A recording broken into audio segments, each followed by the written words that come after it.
Okay, we are in Yaakov. Please subscribe to the channel. Give it a thumbs up. Hit the notifications to know that you know when a new class is being given. Thank you. Okay, so it says, we were discussing last week about was Reuven a sinner? Did he sleep with his mother, with his stepmother, or not? We said before he did not, and that it was the Torah made it look like he did in order to, because he acted impetuously in defense of his mother, and so on and so forth. I refer you back to last week. So now the Gemara says there is a dispute about this tonight. The question whether Reuven sinned is not a matter of dispute between the Tanaim. Is a matter of dispute Tanaim recorded in the following Braita. Pachas kamayim al tatar. When Yaakov is giving a bracha to his children, so he had to be. He says to Reuven, water like impetuosity, you shall not be foremost. You lost your right to national leadership because of your impetuosity. Is that how you say the word?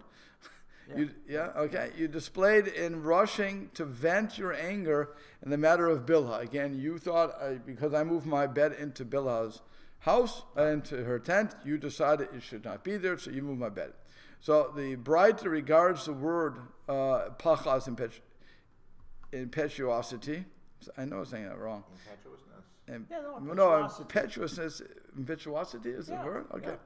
Okay, as an acronym, and interprets the verse accordingly. Rabbi Eliezer says that the word pachaz is representative of pasta, chapta, zalta. You acted hastily, you became liable, and you belittled. So that's what the word pachaz really, again, the word pachaz means impetuosity. But it stands for three words. The pei is for pasta, you acted hastily. The chet, in the second letter, stands for you became liable, and zalta, the third letter, you belittled. So he says you acted hastily is to violate two prohibitions, namely, you became liable for having relations with the wife of your father, and you belittled his honor. That's the marsha. So according to that, by the way, he did have relations. Okay. Rabbi Yeshua Omer, Pasata al-Dat. Rabbi Yeshua says the word suggests you trampled, where is it? The pei stands for you trampled on the law, Pasata.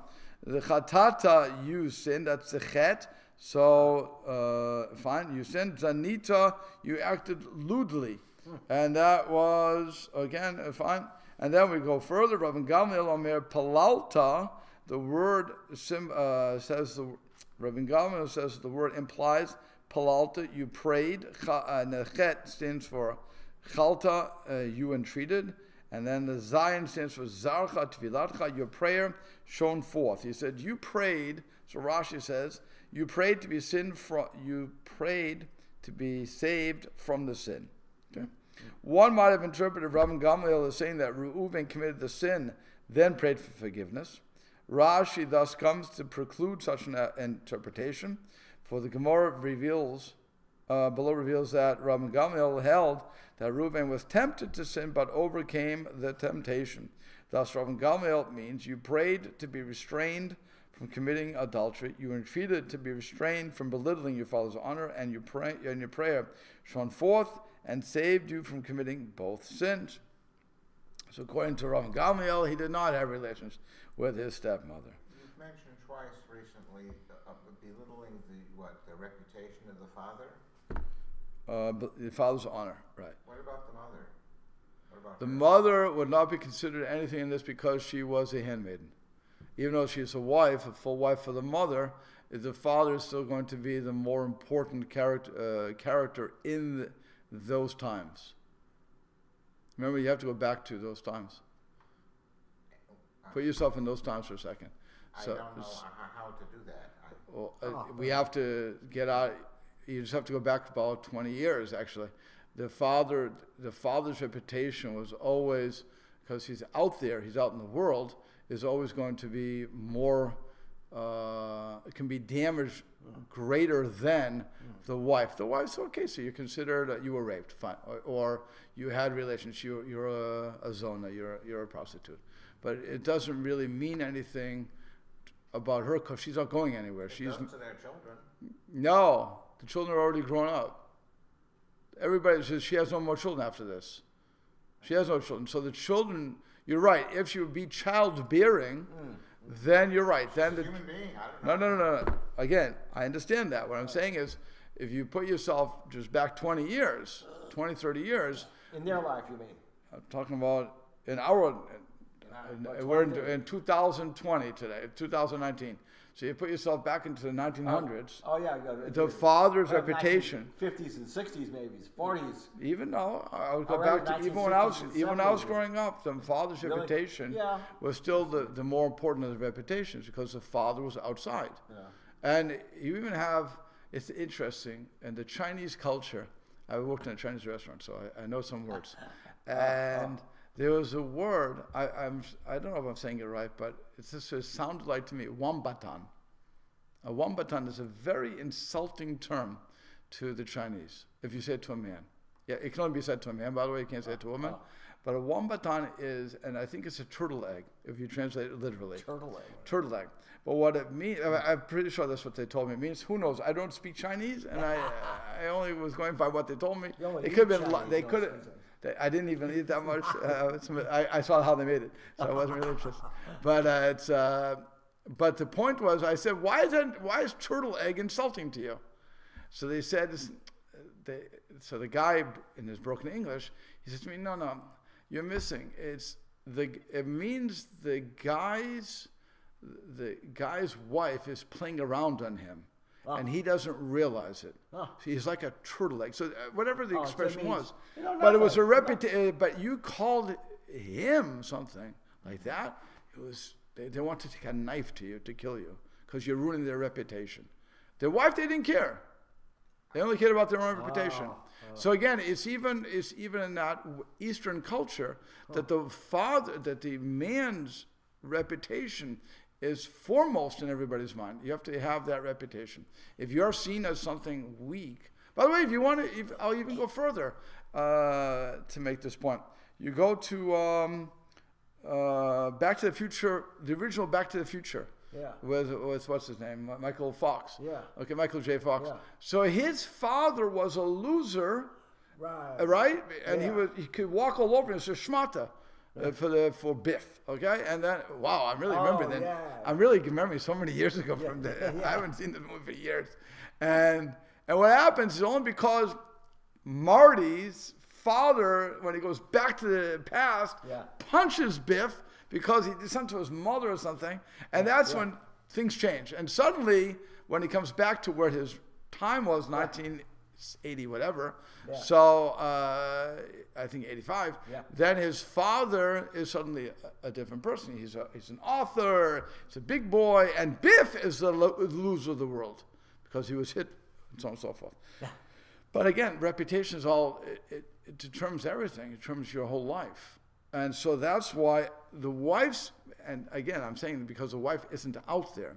The wife normally was home, right? You know what that turtle egg means? You're in a shell. You don't know anything. Could be. You don't see anything. It could be. Yeah. Like I said, but so you're seeing that as far back, and that was last century, in the 1900s, granted. But I assume the same thing would apply today. There's still the man's reputation, and that's what they're talking about. They're not worried about the woman at this point. Not saying that the woman should have been raped. Not saying she should have had sex. I'm not saying anything about she wouldn't have been raped anyway. This would have been a consensual situation. But you're not saying there's right or wrong. It's just saying that you hurt the man's reputation, and that's what they're looking at. That's all. They're just making a judgment call there, and they're looking at it from the word. They're saying, why did God use, or why did not God, but why did Jacob use that word of pachaz? Why did he use that? So they're saying that word was signifying you messed up because you ruined my reputation. What about though when you hear people talk about a double standard? Okay. It's sort of a reverse of a reverse. What we're talking about, where the man can do whatever he wants, but the woman has to stay pure or something. I don't know. It's sort of the opposite of what this. Okay, so when it comes to double standard, I would agree that the double standard is wrong, and the Torah would tell you the double standard is wrong. No question about you can't have a double standard. But again, we're not dealing with double standard, we're dealing with reputation. So the reputation of the woman is who's going to know that the husband, the son did it with the mother? It wasn't advertised. It was only known within the family structure. The rest of the country, by the way, wouldn't have cared about the mother because she was seen as a handmaiden, a concubine, which it was open season anyway for that. And so that's just the way the culture was.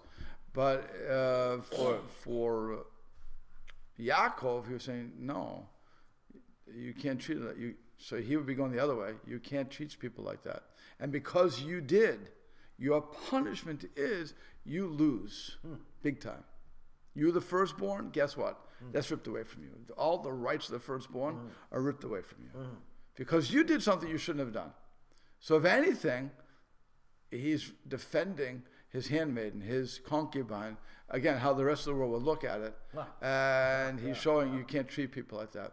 At least and even though, he's defending her at least amongst the ones who would know about it. And even though that was when you were 17, and now you're 47, it means nothing. I always remember it, and now I'm taking it away from you.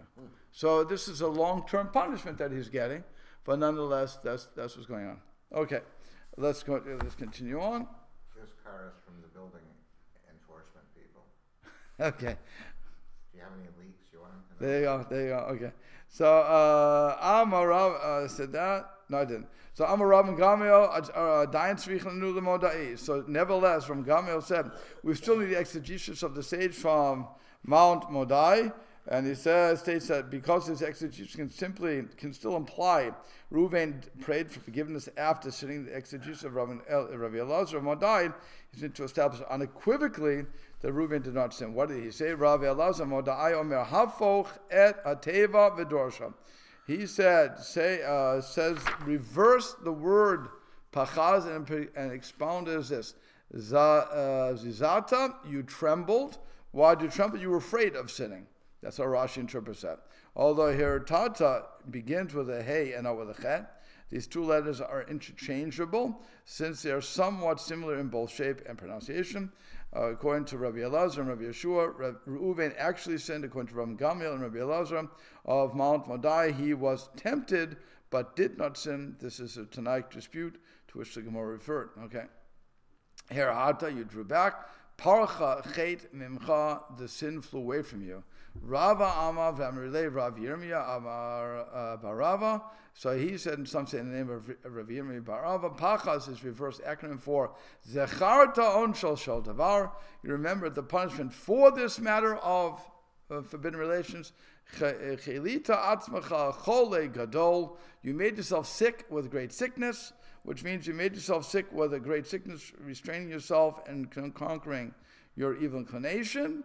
And finally, Peirashta Melechato, you held back from sinning. We'll have to stop there. You have to ring for the door. Is it ringing?